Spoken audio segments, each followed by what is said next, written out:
Spirit took a deep sigh and said, all right, college you go. Well, I knew that couldn't be.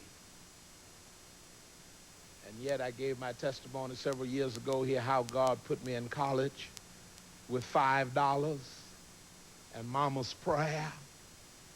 And I got in college and I got my room and I got all registered, and then I started making my plans to become an attorney. I wanted to be a lawyer. I didn't want to be no preacher because all the preachers I knew were poor and had to live off of eggs and fat meat that folk gave them, and I wanted some money. I had lived in a log cabin long enough. And then that night, the Spirit of the Lord came to me in my dorm and said, are you in college? I said, yes, Lord. Do you have 4-year scholarship? Yes, sir. Do you have $35 a month spending money? And that was in the 50s. That's a lot of money. Yes, sir. Was it a miracle? Yes, sir. Now are you ready to preach? No. And I very seldom share this part of my testimony, but I want to give it to you today. Very few people, everybody know Dr. Hill. Very few people know Ed Hill. And I said, no, and as a matter of fact, I don't plan to preach. I was lying all along. You wouldn't let me alone, and I wanted to get to high school, but now that I'm in college, now that I have a 4-year scholarship, now that I've got $35 a month to spend, I am not only not going to start preaching, I don't plan to preach. I plan to get me a law degree and help deliver my people and make me some money and become somebody. Possibly my name might even be known as far away as Austin and San Antonio, Texas, if I become a good lawyer. My name might even be in a newspaper one day. I argued with it. I said, so I'm not going to preach. And no sooner than I told the Spirit what he already knew, it was as if a plank was pulled from under me. And I started falling. And in 1 month's time, I had lost my scholarship. I had lost my money, my supplement.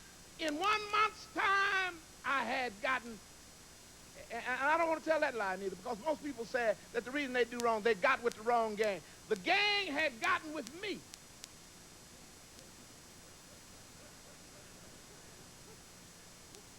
And I was drinking, and we were stealing, and in 1 month's time, on a Thursday morning, I was sitting in a jail cell. You never knew that about Dr. Hill. You knew that about, I'm a jailbird.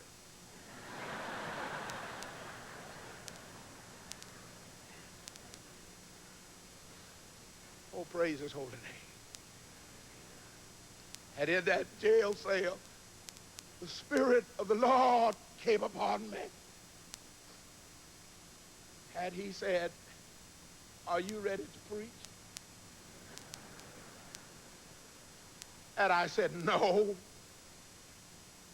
And he said, why now? I said, because I'm disqualified. I'm no longer a nice boy. I'm no longer a boy who everybody will honor now. I've lost my niceness. I've lost my purity and my honesty. In 30 days, I've become a thug. I don't even know how I become what I become. And God said to me, you have become what you have become because you got in my way. Ed Hill, I have heard my folks cry. I have seen their afflictions, and I have come down to deliver them, and I'm sick of messing around with you.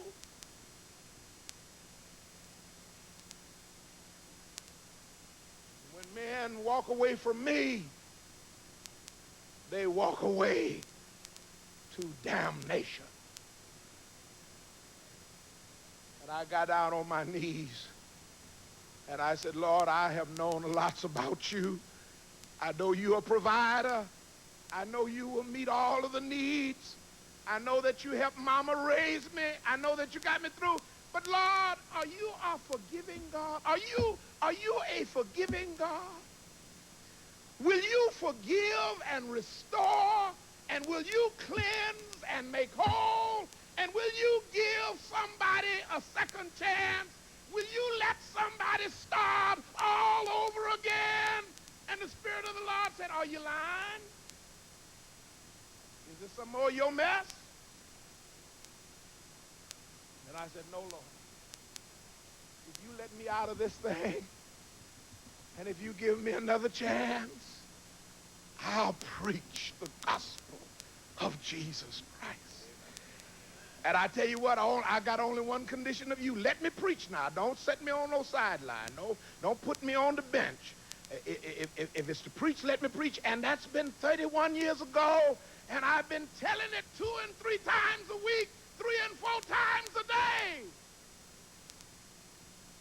God reached down in tender mercy and brought me up out of a horrible pit and placed my feet on a solid rock and forgave me of my sins and cleansed me of my life.